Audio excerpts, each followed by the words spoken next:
Chapter 2. The Appearance of Lord Krishna. Now, we will discuss the truth about the transcendental birthplace of Bhagavan and the appearance of Lord Shri Krishna.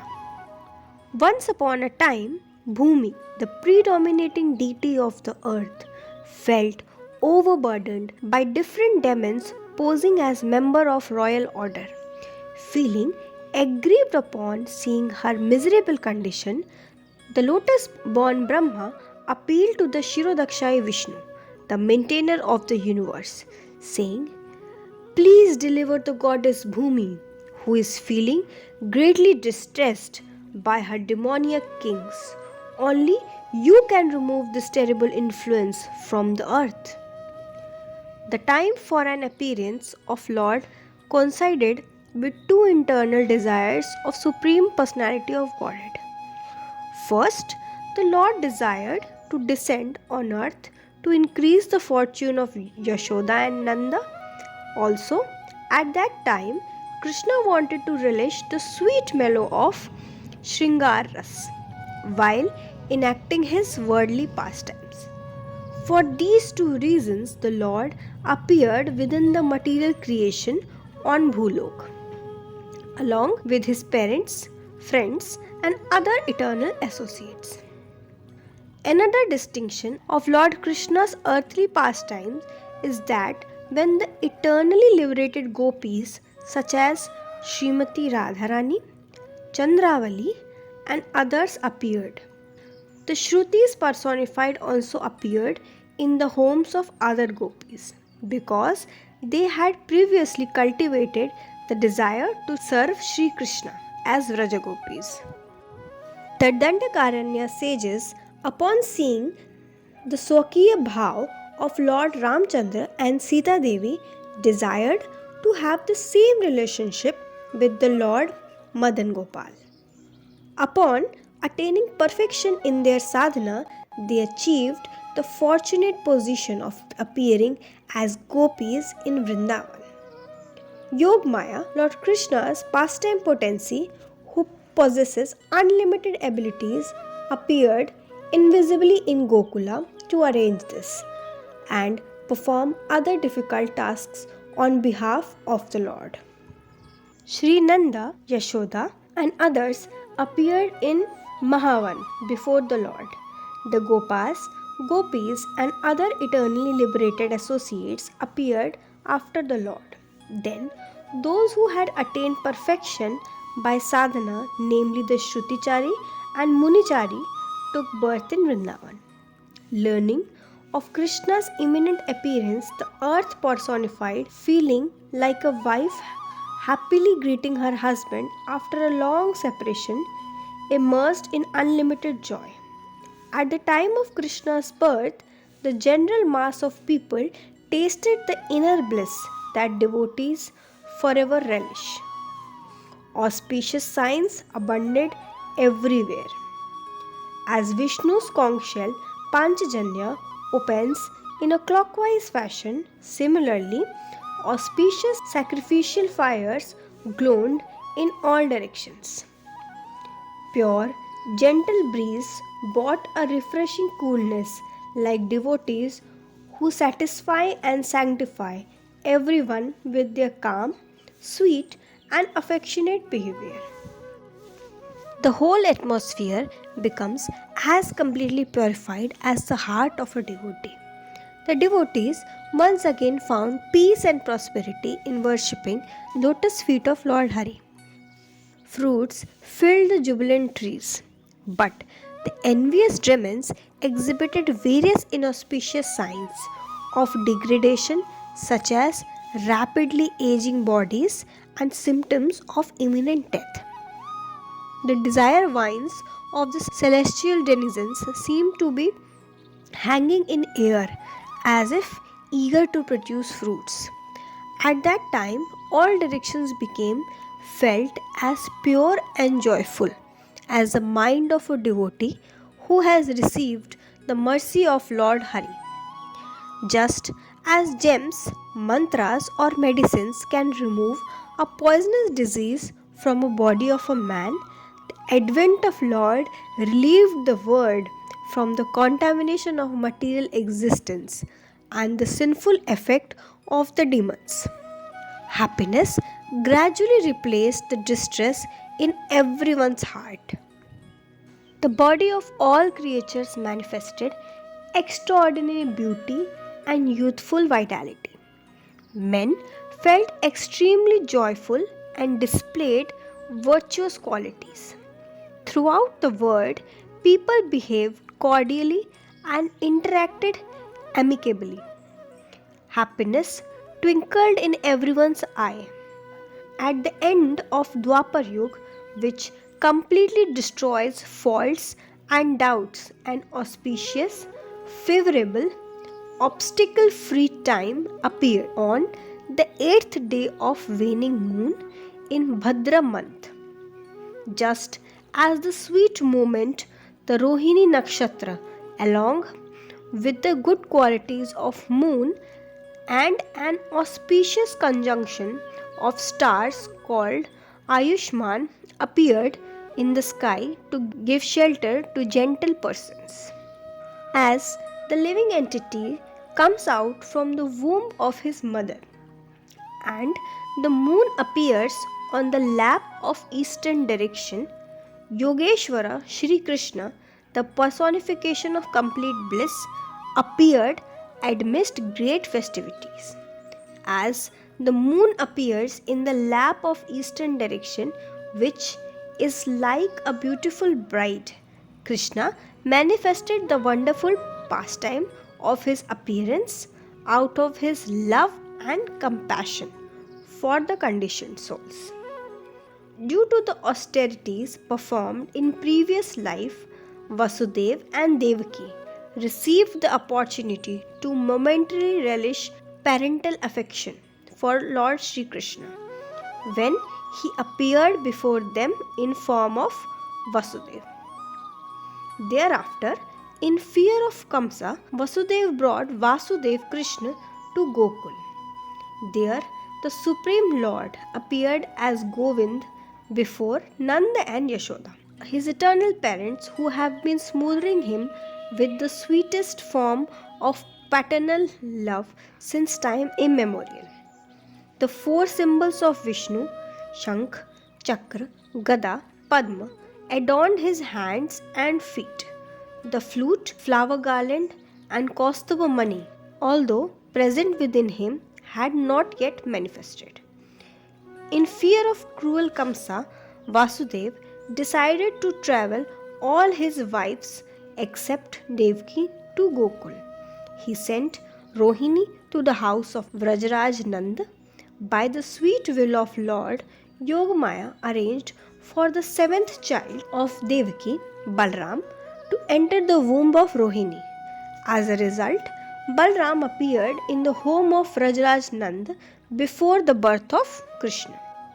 Lord Hari, who is bliss personified, appeared in the home of Nand Maharaj, the king of Vrindavan, for three reasons: to engage the self-satisfied sages in devotional service, to please the devotees by performing sweet transcendental pastimes, and to relieve the earth's burden caused by the demons. At the time of his majestic birth, Krishna employed his inconceivable powers to appear in a body of eternity, bliss, and knowledge. Everyone in the maternity room swelled with joy upon seeing Lord's exquisite transcendental form that looked like a creeper of beauty. Mother Yashoda resembled a lake of spiritual ecstasy in which a brilliant blue lotus of personified bliss has appeared. Neither the wind nor the bees relished the fragrance of that blue lotus. That unborn lotus was never touched by the waves of the modes of nature. Even Lord Brahma could not see it. What to speak of ordinary men? After Yashoda and her family members fell asleep in the maternity room, Hari cried beautifully like a newborn baby. His crying sounded like a Mahavakya Omkar, announcing the auspicious arrival of his pastimes. Omkar is a transcendental vibration that had previously emanated from the mouth of Lord Brahma. When the ladies of Vrindavan heard the sweet sound of Krishna's crying, they woke up and ran to see the Lord. With the mellow of their matchless overflowing affection, they anointed his body. The natural fragrance of Krishna's body smelled just like musk. After the ladies bathed Krishna in sweet ambrosia, he looked cleansed and beautiful. Then they smeared his body with fragrant sandalwood pulp. The presiding deity of the house sent a champak flower resembling the flame of a lamp into the maternity room to worship that ornament of the three words. With the strength of his little arms, delicate as the tender leaves of a tree, Krishna made all the lamps in the maternity room look like a garland of lotus flower buds. The ladies of Vrindavan saw baby Krishna like a blossoming flower made of the best of the blue sapphires, or like a newly unfurled leaf of tamal tree. Krishna looked like a fresh rain cloud decorated with the musk tilak of goddess of fortune of the three words. The ointment of the great auspiciousness lined his eye. His presence filled the maternity room with good fortune. Although a mere baby, Krishna had a head full of curly hairs. To hide the unique sign of his hands, gourd, fish, conch, etc., the Lord folded his delicate petal like fingers into a lotus palm. At that time, Krishna laid on his back with his eyes closed. Mother Yashoda awoke amidst the joyous chattering of the elderly gopis. Leaning over the bed, she admired her gorgeous son. But upon noticing her own reflection on Krishna's body, she imagined it another woman, thinking that a witch has assumed her form to kidnap Krishna. Yashoda became bewildered and yelled, "Get out of here! You go away!" Spontaneously, she cried out to Narsimhadev to protect her precious son. Beholding Krishna's tender face, Yashoda showered tears of affection that looked like an offering of a pearl necklace. Yashoda saw Krishna's body as a mould of dark blue musk, softer than the butter churned from the milk ocean. Overflowing with nectar, his charming body appeared like a foam of milk. But being dark blue in color, it seemed the foam full of musk juice. Admiring the supremely delicate form of her son, Yashoda worried about his safety and feared the touch of her body might hurt his tender body. As she leaned over the bed, Yashoda bathed Krishna with the milk dripping from her breast. The elderly gopis instructed Yashoda how to caress the baby in her lap and affectionately push the nipple of her breast into Krishna's mouth to feed him. Due to Yashoda's intense love, personified bliss flowed from her breast as steady stream of milk. When milk sometimes spilled out of Krishna's bimba fruit red lips onto his cheeks, Mother Yashoda would wipe his face with the edge of her cloth. After feeding her son, Yashoda gazed affectionately at him in wonder. She saw her child's body as made of dazzling blue sapphires. His mouth resembled a bread bimba fruit, and his hands and feet looked like exquisite rubies. Krishna's nails shone like precious gems. In this way, Yashoda thought her child was completely made of jewels. Then she perceived that his naturally reddish lips looked like bandhuka flowers.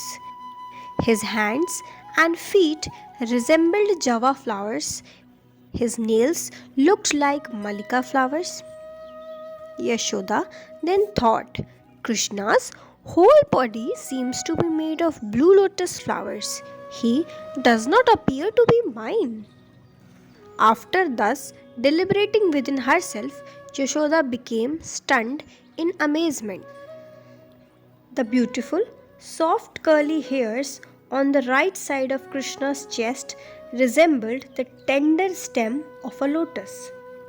Seeing the mark of Shrivats on his chest, Yashoda thought it was breast milk that had previously spilled out of his mouth.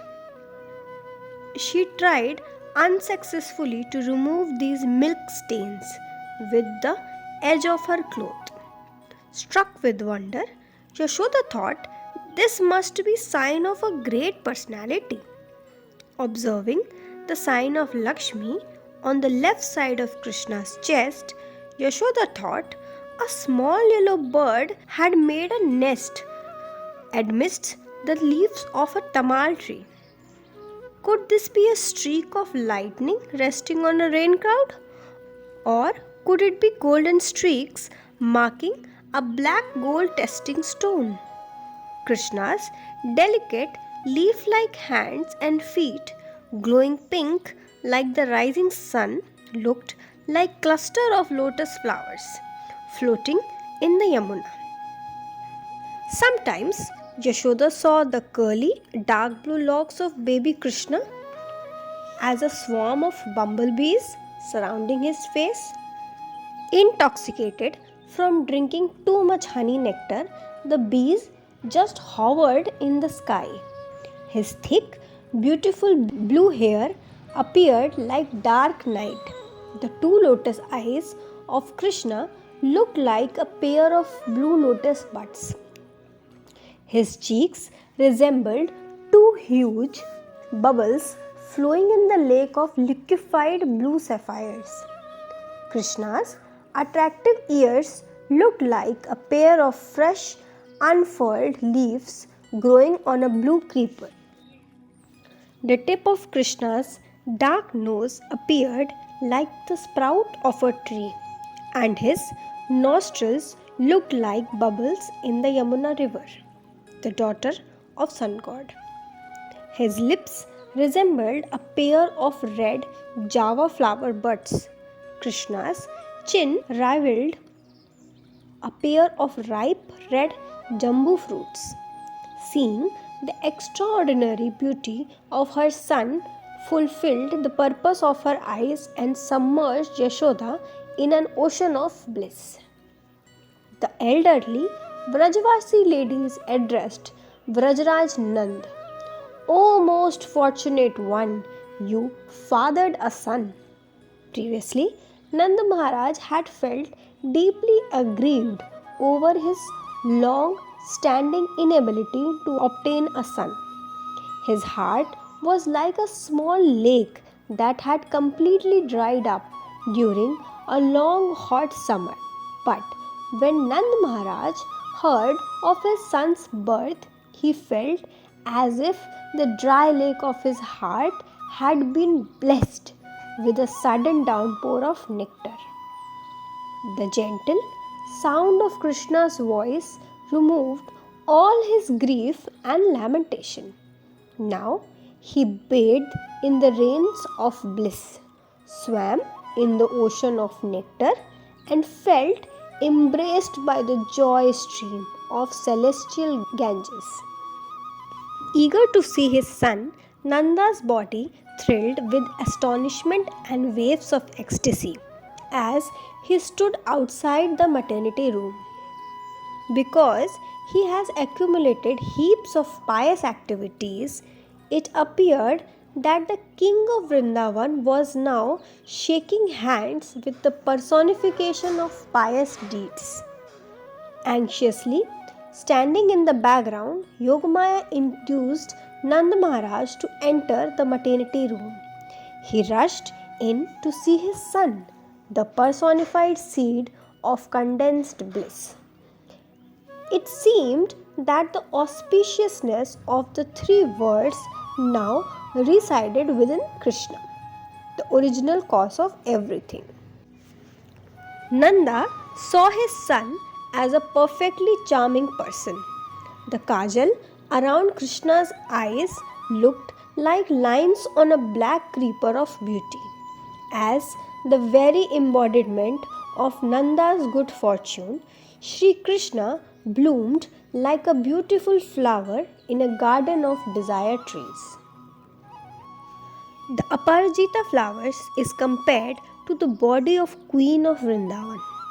Her son is like the representative of the Upanishads that are compared to the fruit of the desire creepers. By seeing his glorious son, Nanda felt that he had attained happiness, perfection, and the fulfillment of all the desires. Meeting that embodiment of bliss overwhelmed Nanda with the immeasurable satisfaction. He stood motionless, stunned. His hairs stood erect and tears flowed from his eyes.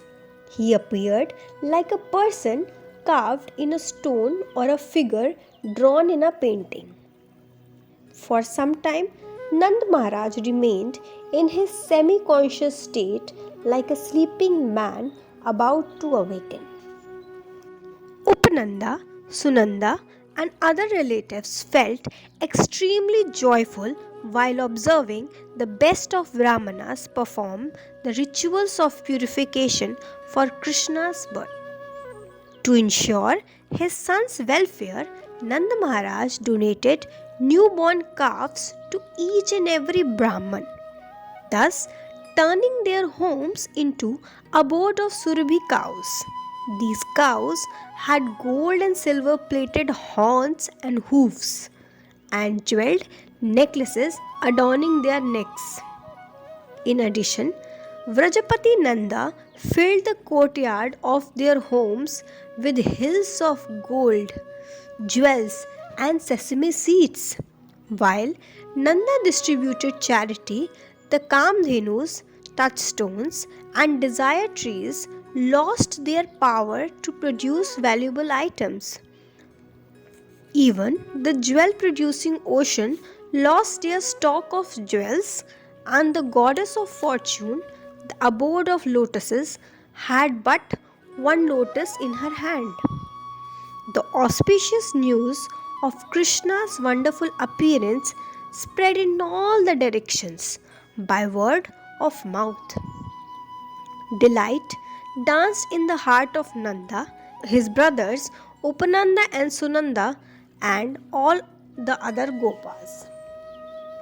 The Gopas brought many varieties of delicious dairy products such as milk, yogurt, butter, wet cheese, and hard cheese in jewel studded pots. The pots were tied to the end of bamboo poles with jute straps and carried on their shoulder.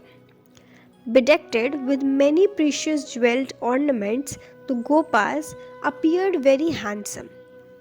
They dressed in beautiful yellow cloth, defeating the brilliance of lightning, and held staff topped with gold and jewels in their lotus hands.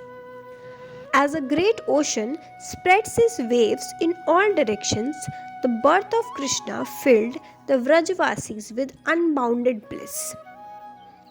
The Gopas and Gopis enjoyed a grand festival by happily eating and by splashing each other's body with a mixture of yogurt, butter, milk, and condensed milk.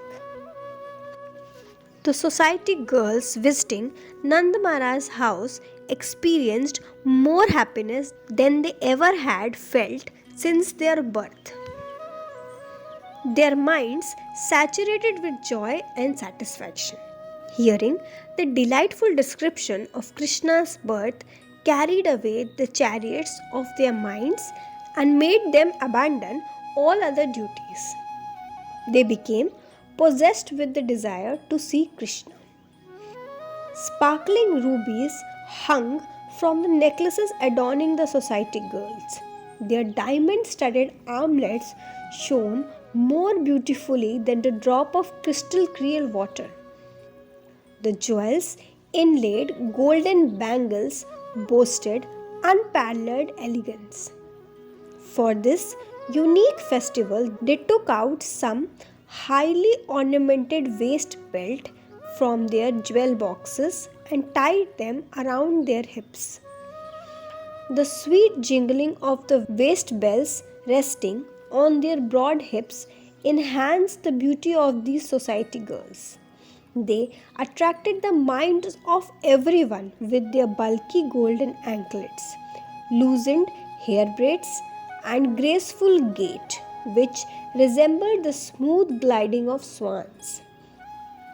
Their minds entered a state of enchantment as they gazed upon the captivating beauty of Krishna's transcendental body.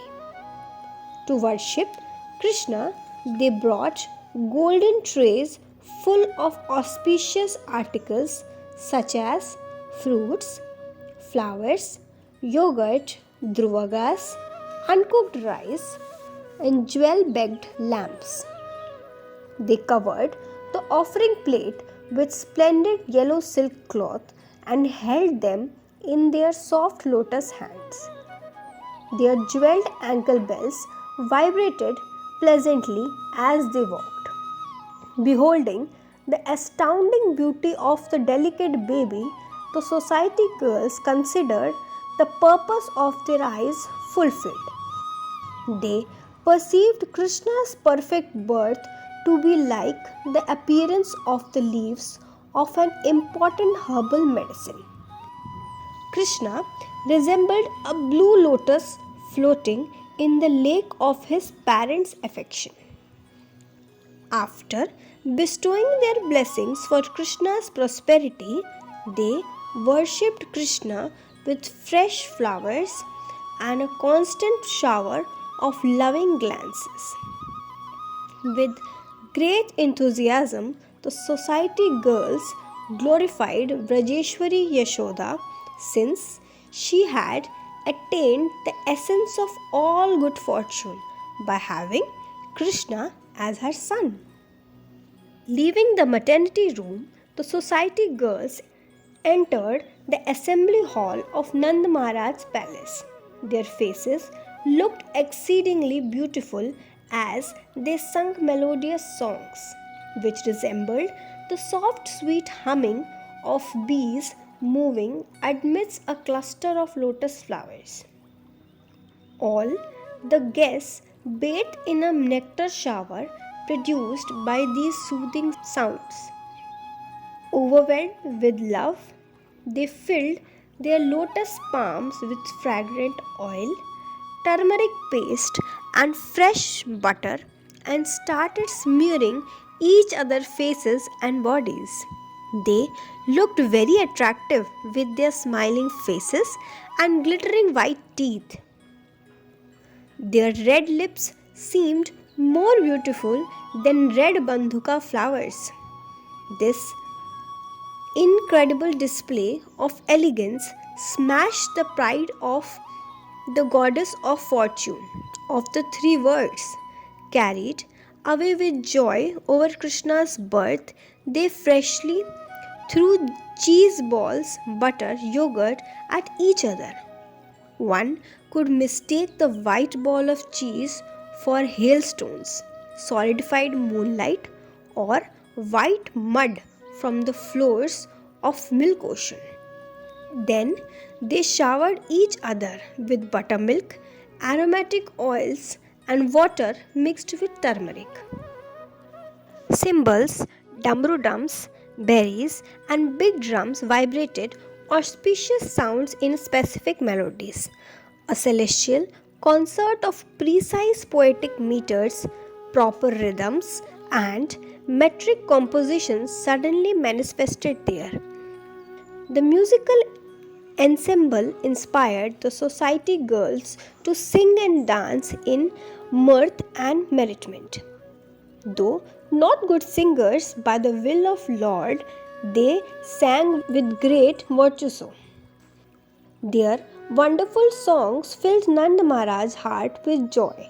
The combined vibration of Brahmanas chanting Vedic hymns, the recitation of Puranic lore, and Panagrit's prayer transformed the ether into Shabd Brahman. The joy of Krishna's birth celebration taxed the drain of Nanda's capital city as they swelled to the brim with milk, yogurt, and other auspicious liquid. Soon, rivers of this nectar flooded the streets of the town and permeated the entire atmosphere with a sweet fragrance. Distinguishing themselves as birds, the demigods descended to Vrajapura to happily drink the flood of nectar.